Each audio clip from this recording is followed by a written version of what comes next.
দুর্বল ভিত্তির উপর দাঁড়িয়ে বাজেট দিয়েছেন অর্থমন্ত্রী। তাই প্রশাসনিক সংস্কার, প্রাতিষ্ঠানিক সক্ষমতা বৃদ্ধি ও সুশাসন ছাড়া এর বাস্তবায়ন সম্ভব নয়।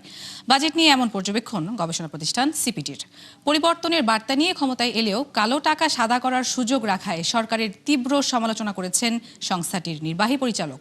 রাজস্ব আদায়ে বাড়তি মনোযোগের পরামর্শও দিয়েছেন তিনি। রাকিব আল জাবেদের রিপোর্ট। যেগুলো আমাদের নিম্ন শ্রেণীর, মধ্যম শ্রেণীর জন্য দৈনন্দিন জীবনে তাদের জীবনযাত্রার মানের উপর চাপ সৃষ্টি করে, এইগুলো সবগুলো কমিয়ে দেওয়া হয়েছে। 2 দশক পর বিএনপি সরকারের প্রথম বাজেট ঘোষণার পর চলছে চুলচেরা বিশ্লেষণ জানিয়ে এই সংবাদ সম্মেলনের আয়োজন করে গবেষণা সংস্থা centre for policy dialogue CPD. সামষ্টিক অর্থনীতি দুর্বল অবস্থায় রয়েছে। শুধুমাত্র আমরা দেখছি যে আলোচনার শুরুতেই বাজেটের নানা দিক তুলে ধরেন সংস্থাটির নির্বাহী পরিচালক ডক্টর ফাহমিদা খাতুন। বলেন, চলমান বাস্তবতায় আমূল সংস্কার না করলে সম্ভব নয় 6,95,000 কোটি টাকার রাজস্ব আদায়। এছাড়াও বিদ্যমান বাজার ব্যবস্থায় 7.5% মূল্যস্ফীতি নামিয়ে আনাও কঠিন হবে সরকারের জন্য। আগামী অর্থ বছরে 7.5% করা হয়েছে। সেটা অর্জন করতে হলে আসলে অনেক ধরনের পদক্ষেপ নিতে হবে। প্রবৃদ্ধি দুর্বল হয়ে পড়েছে, দুর্বল ব্যক্তি খাতের বিনিয়োগ, কর্মসংস্থান হচ্ছে না, রাজস্ব আহরণে ঘাটতি রয়েছে এবং ব্যাংকিং খাত দুর্বল অবস্থায় রয়েছে। সংবাদ সম্মেলনে কৃষি খাতে বরাদ্দ কমিয়ে আনায় খাদ্য নিরাপত্তা হুমকিতে পড়বে বলে জানায় সিপিডি।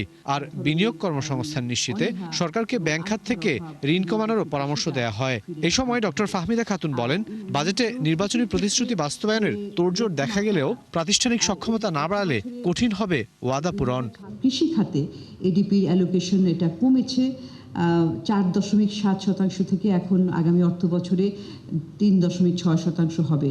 এটা আমাদের জন্য একটা উদ্বেগজনক বিষয়, কারণ আমরা এই খাদ্য নিরাপত্তার ক্ষেত্রে কৃষি খাতে যথেষ্ট বরাদ্দ দেওয়া প্রয়োজন। বাস্তবায়ন করার জন্য যে প্রাতিষ্ঠানিক সক্ষমতা, সেটা যদি আমরা করতে পারি, তাহলেই কেবলমাত্র কিন্তু আমাদের লক্ষ্যমাত্রাগুলি হবে। দুর্বল ভিত্তির উপর দাঁড়িয়ে সরকার বাজেট দেয় আর্থিক শৃঙ্খলায় ব্যাঘাত ঘটতে পারে বলে আশঙ্কার কথা জানায় সিপিডি। এই সময় কালো টাকা সাদা করার সুযোগকে অর্থনৈতিক ও রাজনৈতিকভাবে অনৈতিক বলে মন্তব্য করেন সংস্থার সম্মাননীয় ফেলো ডক্টর মোস্তাফিজুর রহমান। যতবারই কালো টাকা সাদা করার স্কোপ দেওয়া হয়েছে, তার থেকে সরকারের কাছে আয় খুবই কম আসছে, বরং এটা একটা অন্যদের জন্য এটা একটা মরাল হ্যাজার্ড সৃষ্টি করে থাকে। সো অর্থনৈতিক, নৈতিক এবং রাজনৈতিক তিনভাবেই আমরা এটাকে অ্যাটাক করেছি। স্বাস্থ্য ও শিক্ষা খাতে বরাদ্দ বাড়ানোকে ইতিবাচক হিসেবে উল্লেখ করে সঠিক সময়ে প্রকল্প বাস্তবায়নের পরামর্শ দেয় সিপিডি। এইবারের যে অ্যালোকেশন হয়েছে, এটা তো দ্বিগুণ 3 গুণের বেশি। রাকিব আল জাবেদ, 71, ঢাকা।